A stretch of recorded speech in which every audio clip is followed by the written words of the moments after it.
Olá, professor! Olá, professora! Tudo bem? Sou Eduardo Alberto, mestre em educação, consultor educacional e abri um canal chamado Edu Educação. Esse canal traz várias sugestões de trabalho lá na sala de aula e quer discutir essas estratégias com você, professor. Nesse primeiro bloco de formações, eu estou discutindo a interpretação textual. E no vídeo de hoje, eu trouxe uma técnica chamada sorteio de questões. Quer se divertir? Quer conhecer estratégias diferenciadas? Clique e se inscreva nesse canal. E vamos lá, professor! Vamos para a aulinha de hoje. No último vídeo eu trouxe essa perguntinha. Há estratégias para se trabalhar interpretação textual? Porque a maioria das pessoas trazem um texto para a sala de aula, entregam esse texto para as crianças lerem e aí pedem para elas responderem as questões. Mas existem muitas estratégias diferenciadas e hoje a gente vai conhecer uma. Na verdade, eu separei 3 estratégias para a gente poder discutir nesse primeiro momento, que é o sorteio de questões, que vocês vão ver nesse vídeo. No próximo vídeo, eu vou discutir questões fatiadas e no outro, ainda desafio das questões. Certo? Então vamos lá para o sorteio das questões. Como é o sorteio das questões? O professor vai colocar as questões de um determinado texto dentro de um saquinho, chacoalha, e após a leitura do texto com seus alunos, ele vai retirar as questões daquele saquinho para discutir com a classe qual é a resposta correta daquela questão. É essencial nessa estratégia marcar as respostas no texto, ele procurar lá no texto e circular. Se você não entendeu direito essa estratégia, volta no vídeo número 2 que eu dei bastante dicas. E depois ele vai copiar a resposta encontrada. Eu não peguei um saquinho, eu peguei uma latinha, ó, deixei bem bonitinha. Aqui dentro eu tenho várias questõezinhas para discutir com vocês, tá bom? Então o que eu vou fazer? Vou ler um texto, depois do texto eu vou tirar uma questão, ler para vocês e a gente vai tentar responder. Primeiro procurando no texto e marcando e depois registrando a pergunta e a resposta no caderno, certo? Essa é a estratégia, bem simples. Para isso, eu separei esse textinho aqui, ó, o Príncipe Desencantado. O Príncipe Desencantado eu tirei desse livro aqui, ó, que chama Príncipes e Princesas, Sapos e Lagartos, que é do Flávio de Souza. Esse livro é fantástico, professor. Olha só que interessante. Quando você abre o livro, né, ele tem um índice com as histórias e logo após o índice, ele explica de que maneira que você pode fazer a leitura e dá 3 estratégias diferentes para você ler a história. E aqui tem um mapa. Então, assim, ó, cada região do mapa acontece uma história. A maioria das princesas são parentes. Então, você pode seguir as histórias pelo mapa, né? Ver a história de qual lugar que você quer ler. Você pode ler o livro na sequência. Ou então, você pode escolher a história que você que mais te interessar para poder ler, tá bom? Vamos lá, O Príncipe Desencantado. No vídeo anterior, a gente falou que tem 2 tipos de leitura. A leitura silenciosa e a leitura em voz alta. Para que serve a leitura silenciosa? É a leitura de concentração. A leitura silenciosa, eu vou me concentrar no texto, eu vou refletir no que está escrito, e isso vai me ajudar a compreendê-lo melhor. A leitura em voz alta vai trabalhar a minha fluência, vai trabalhar o meu respeito nas pontuações, vai trabalhar a minha agilidade de leitura, tá bom? Então, inicialmente, eu proponho que esse texto seja feito por uma leitura silenciosa. Depois, você, professor, pode pensar em diferentes estratégias. Essa história, né, esse texto, ele está organizado como se fosse um diálogo entre o príncipe e a princesa. O que você poderia fazer? Você poderia dividir a classe, né? Um aluno para ser o narrador, outro para ser o príncipe e a outra para ser princesa. Então, o narrador lê as partes do narrador, o príncipe do príncipe e a princesa da princesa, certo?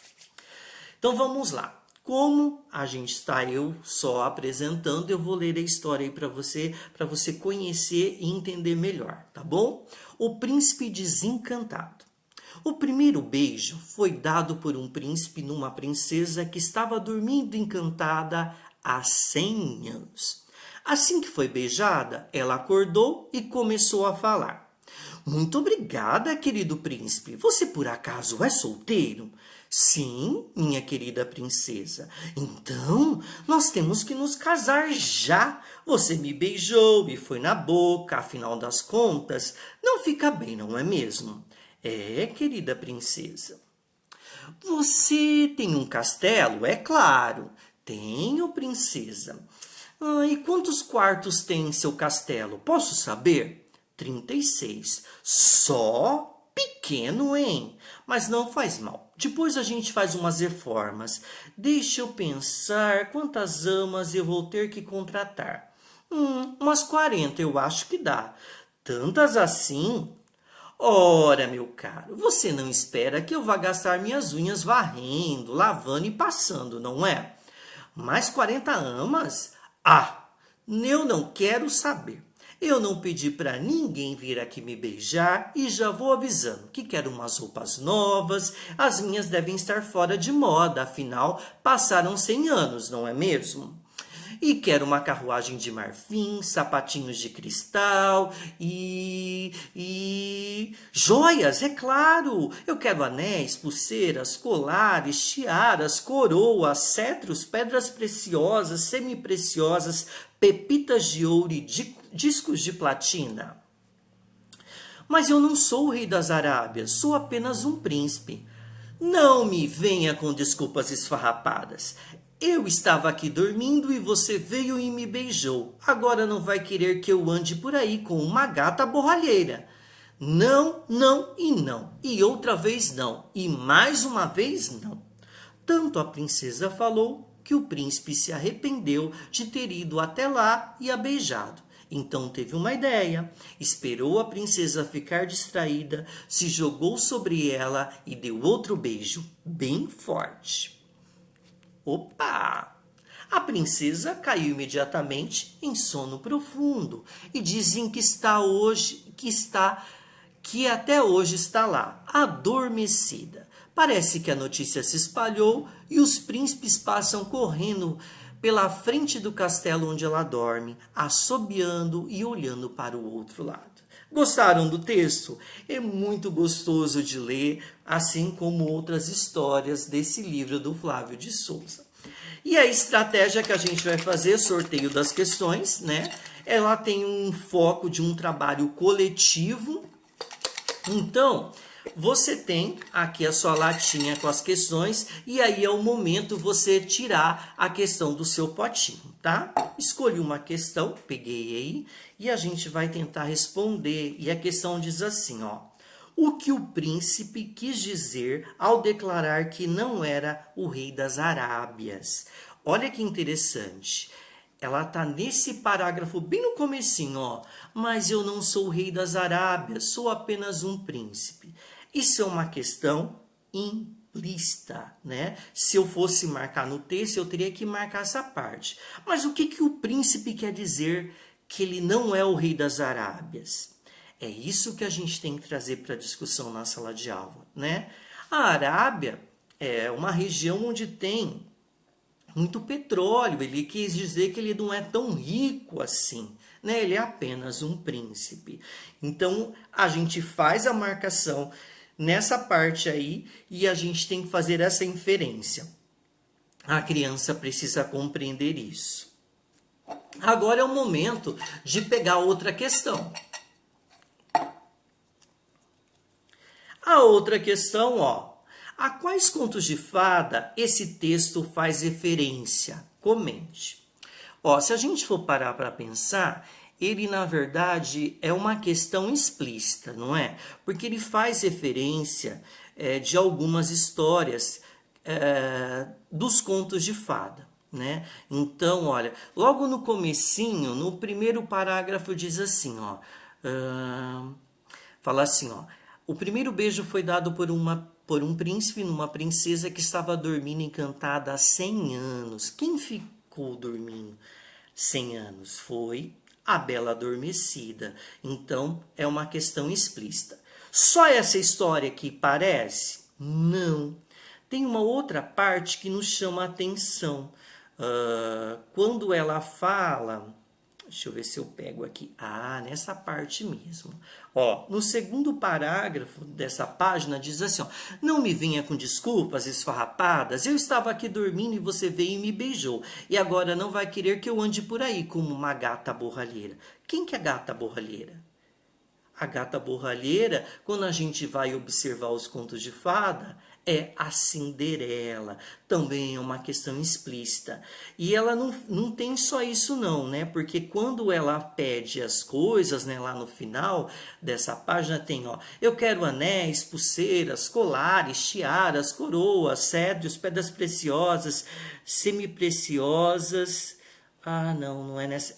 É um pouquinho mais acima, ó. Eu quero uma carruagem de marfim e sapatinhos de cristal. Quem tem sapatinho de cristal? A Cinderela também. Então são esses dois textos. Vocês perceberam que esse texto é bem diferente? Ele faz uma referência, né, aos contos de fada, e é isso que eu preciso trazer para as crianças. Ele é um conto de fada moderno, onde ele vai trazer referências dos contos de fadas tradicionais com características modernas. E olha que importante, essa parte aqui mostra bastante isso, né? Ó, que ela fala, ó, pepitas de ouro, disco de platina, né? Disco de platina são os cantores que ganham, né? Então é uma mistura do antigo com o moderno, né?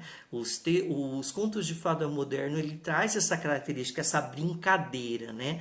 Faz uma referência do passado com características da atualidade. E ele é muito gostoso para se trabalhar na sala de aula, até mesmo para você poder comparar, né, os contos de fadas antigos com contos de fadas escritos por autores contemporâneos. E vamos mais uma vez tirar mais uma questão. Lembrando que essa estratégia de sorteio das questões, toda vez que eu tiro a questão, eu vou ter que procurar ela no texto, aonde ela está, e discutir com o meu aluno, tá? É importante, eu estou fazendo isso de falar, é explícita e implícita, por quê? Porque esse tipo de estratégia é ótimo para se trabalhar o que é implícito, né? Porque assim, esse sorteio de questões e esse ato de sortear e discutir é excelente para travar a discussão do que é implícito. Aonde está no texto isso? Onde que eu posso deduzir? Isso é ótimo para ajudar a criança a pensar, refletir, tentar encontrar suas respostas. Eu acabei de tirar mais uma questão e diz assim, ó. Explique qual o significado da palavra desencantado no contexto. Aonde que aparece desencantado? Se a gente for observar, desencantado aparece no título, né? O príncipe desencantado. Eu iria marcar só o desencantado ali, porque é uma questão implícita. O que quer dizer desencantado?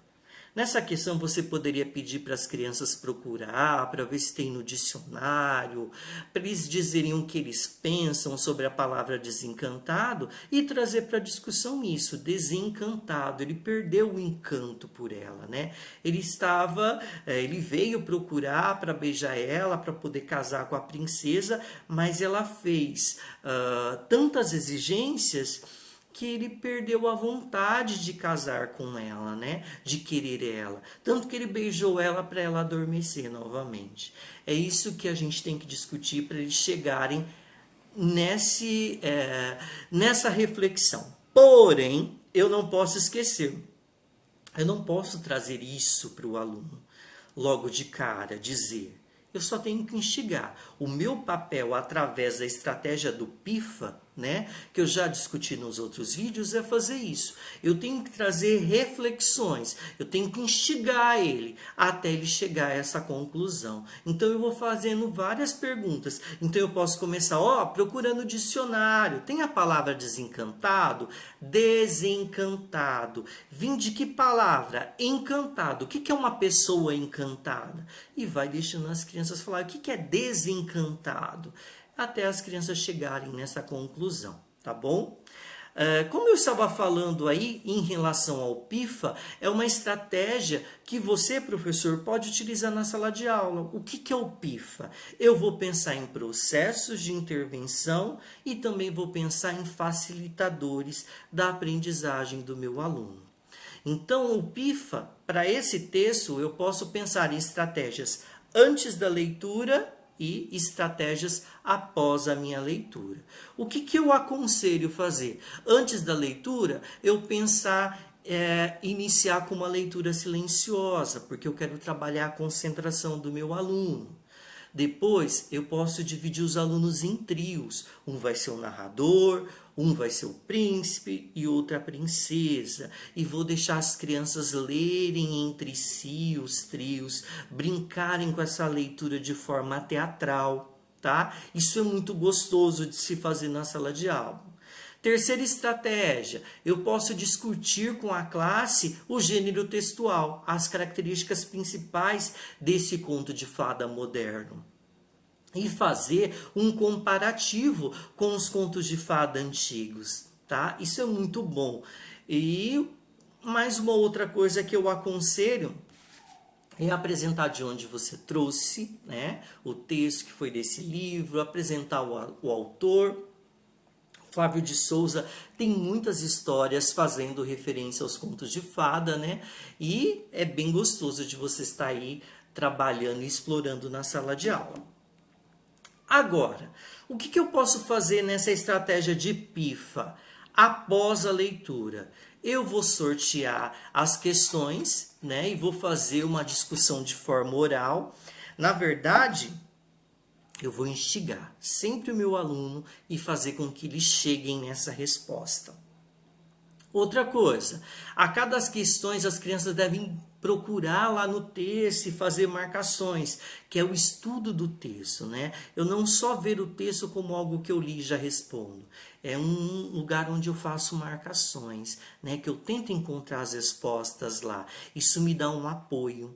Isso ensina a criança que quando ela faz uma interpretação de texto, ela precisa se basear ali naquele texto. Porque senão ela faz uma leitura muito rápida e responde de qualquer jeito. Agora, se ela for trabalhada e ensinada de forma de que ela tem que estudar o texto, que ela tem que procurar ali, ela vai ficar, como que eu posso dizer? Eu vou modelizar a postura dela para um leitor mais proficiente, tá bom?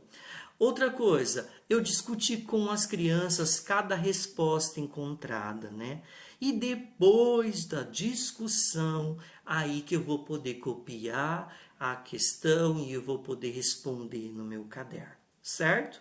Foram essas estratégias que eu propus para essa estratégia aí, para se trabalhar a interpretação textual. Muito obrigado pela sua companhia, me segue no canal e eu vou deixar, tá bom? Esse texto lá no meu canal, com essas questões, se você quiser, você só vai imprimir e utilizar lá na sala de aula.